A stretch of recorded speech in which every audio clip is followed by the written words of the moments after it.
Welcome to my channel. आज मैं आपको सॉलिड से रिलेटेड कुछ और डिफरेंट क्वेश्चन के बारे में बताना जा रहा हूँ। तो क्वेश्चन दिया हुआ है, what cross section do you get when you give a.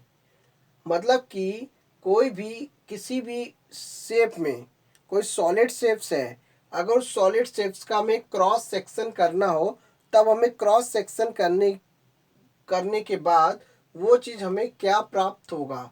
अगर उस चीज़ का हम क्रॉस सेक्शन करते हैं वर्टिकल कट के थ्रू, तो हम वो सॉलिड शेप हमें क्या, कटने के बाद वो चीज़ हमें क्या प्राप्त होगा। अगर वो हॉरिजेंटल कट करेगा तब हमें क्या प्राप्त होगा। तो ये चीज़ हमें पता लगाना है। सॉलिड्स का फॉर्म दिया हुआ है।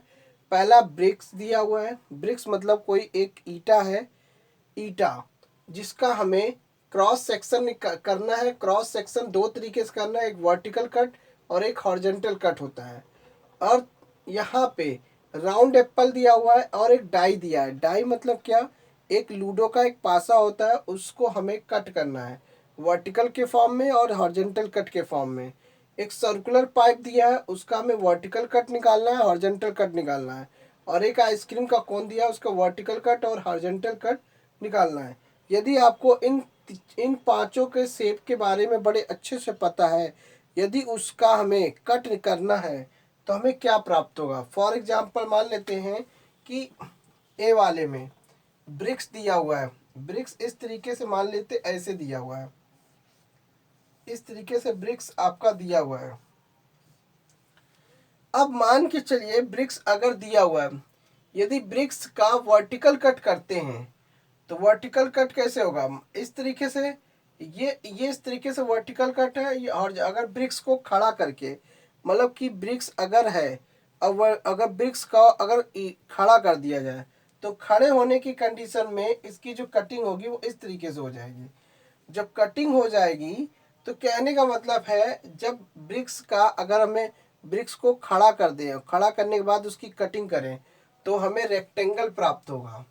अगर ब्रिक्स को लेटा दिया जाए, लेटाने का मतलब उसका हॉरिजेंटल शेप में रख दिया जाए, तब उसकी कटिंग करें, तब भी हमें रेक्टेंगल ही प्राप्त होगा। उसी तरीके से राउंड एप्पल की बात करते हैं। मान लेते हैं राउंड एप्पल है, कोई एक गोल सेब है। गोल सेब को अगर हम चाहे हम सीधा कट करें, ये मतलब वर्टिकल कट मारे या हॉरिजेंटल कट मारे, तो दोनों ही कंडीशन में हमको सर्किल प्राप्त होता है। दोनों ही कंडीशन में हमें सर्किल प्राप्त होता है। ब्रिक्स की कंडीशन में रेक्टेंगल प्राप्त होगा। तो ये चीज़ ध्यान रखना है। और एक डाई है, मान लेते हैं कोई इस तरह से डाई है, लूडो का पासा है। अब ये हर शेप में, हर फेस की, मतलब जिस फेस के देखेंगे इसका हर फेस स्क्वायर शेप में है। चारों तरफ से मतलब कि इसके जो पूरा जो साइज है वो सेम है। अगर हम इसको वर्टिकल कट मारेंगे तो हमें क्या प्राप्त होगा, स्क्वायर शेप मिलेगा। हॉरिजेंटल कट में लगाएंगे तो भी हमको क्या मिलेगा, स्क्वायर शेप मिलेगा। तो किसी भी चीज़, किसी भी सॉलिड शेप्स को अगर हमें कट करना हो, तो कटने के बाद वो चीज़ हमें कैसा प्राप्त होगा, ये चीज़ आपको बताना है। अब यहाँ पे एक सर्कुलर पाइप दिया हुआ है, एक सर्कुलर पाइप दिया हुआ है इस तरीके से। अब सर्कुलर पाइप बिल्कुल गोल होता है, इस तरीके से सर्कुलर पाइप होगा। यदि हम सर्कुलर पाइप को काटें वर्टिकल कट में, यदि हम इसको ऐसे काटते हैं तो हर शेप कैसा मिलेगा, ये वर्टिकल शेप है। वर्टिकल शेप में काटने पे हमें इसका जो शेप प्राप्त होगा वो सर्किल मिलेगा। अब जब सर्किल मिलेगा तो इस कंडीशन में ये हो गया। लेकिन अगर हमें इस इस सर्कुलर पाइप का यदि हम ऐसे कट कर दें, हॉरिजेंटल कट कर दें, तो हॉरिजेंटल कट करने के बाद इसका जो टुकड़ा जो निकलेगा वो फैल जाएगा। फैलने की कंडीशन में भी वो हमें रेक्टेंगल प्राप्त होगा। अब इसी तरीके से इसको आइसक्रीम कोन देख लेते हैं। अब मान लेते हैं आइसक्रीम का कोन बिल्कुल ऐसे है, बिल्कुल गोल, ठीक है। अब आइसक्रीम का कोन है, अब इसको हमें कट करना है। मान लेते अगर इसको वर्टिकल कट करते हैं, तो अगर इसको फैलाते हैं, फैलाने के बाद क्या होगा, हमें ट्रायंगल प्राप्त होगा। यदि हम इसको इस तरह से काटें, वर्टिकल कट है, और यदि हम इसको इस तरीके से काटें, हॉरिजॉन्टल कट करें, तो हर कंडीशन में हमें इसका जो शेप बनेगा कटने के बाद वो गोल प्राप्त होगा। तो गोल प्राप्त होने की कंडीशन में सर्किल मिलेगा। तो यही चीज़ आपको देखना है किसी सॉलिड शेप्स को काटने के बाद, यानी कि उसकी वर्टिकल कट करने पे हमें क्या प्राप्त होगा, हॉरिजॉन्टल कट करने पे क्या प्राप्त होगा, ये चीज़ पता करना था। अब मान लेते हैं ये जो डस्टर है, ये डस्टर जो है बिल्कुल एक ब्रिक्स की तरह मान लेते हैं। यदि हम इसका मान लेते हैं, यदि हम इसका वर्टिकल कट करें इस तरीके से, मान लेते अगर इसको ऐसे रखें और इसको काटने के बाद ऐसे काटेंगे तो क्या होगा, इसके दो टुकड़े हो जाएंगे। जब दो टुकड़े हो जाएंगे तो हमको क्या प्राप्त होगा, रेक्टेंगल शेप प्राप्त होगा।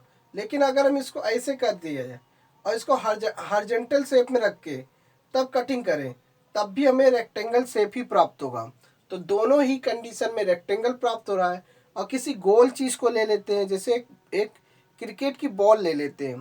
क्रिकेट की बॉल को किसी भी तरीके से अगर हम उसको वर्टिकल कट करते हैं तो सर्किल प्राप्त होगा, अगर उसको हॉरिजॉन्टल बेस पे कट करते हैं तो भी हमें सर्किल प्राप्त होगा। अब लूडो का पासा कोई ले लीजिए और उसमें हम वर्टिकल कट लगाएं तो स्क्वायर प्राप्त होगा, हॉरिजॉन्टल कट लगाएंगे स्क्वायर प्राप्त होगा। ये आपकी कंडीशन के ऊपर है कि आप उसे किस बेस पे रख रहे हैं। अगर हॉरिजॉन्टल में रख रहे हैं तो उसकी कटिंग कैसी होगी, वर्टिकल कट होगी। अगर किसी भी चीज़ को हॉरिजॉन्टल में रख रहे हैं, ये इस तरीके से रख रहे हैं तो ये हॉरिजॉन्टल हो गया, और ऐसे रख रहे हैं तो ये वर्टिकल हो गया। अगर हॉरिजॉन्टल में रख रहे हैं तो ये वर्टिकल कट हो जाएगा, ऐसे रख रहे हैं तो ये ऐसे हॉरिजॉन्टल में रख रहे हैं तो वर्टिकल कट हो जाएगा इस तरीके से।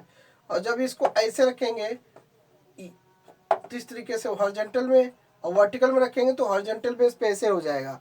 तो कुल मिला के क्या है कि कंडीशन में देखना है कि ब्रिक्स है तो वर्टिकल कट करेंगे तो रेक्टेंगल होगा, हॉरिजॉन्टल कट करेंगे तो रेक्टेंगल प्राप्त होगा। राउंड एप्पल में सर्किल का अगर सर्किल प्राप्त होगा और इसका सर्किल है। जैसे कोई नींबू है, नींबू को कट करते हैं तो दोनों ही कंडीशन में हमें क्या प्राप्त होता है, ये सर्किल प्राप्त होगा। तो इसी तरीके से कोई भी सॉलिड शेप हो सकता है, उस सॉलिड शेप्स को काटने के बाद क्या प्राप्त होता है ये आपको पता चल जाएगा। तो thanks for watching my video, धन्यवाद।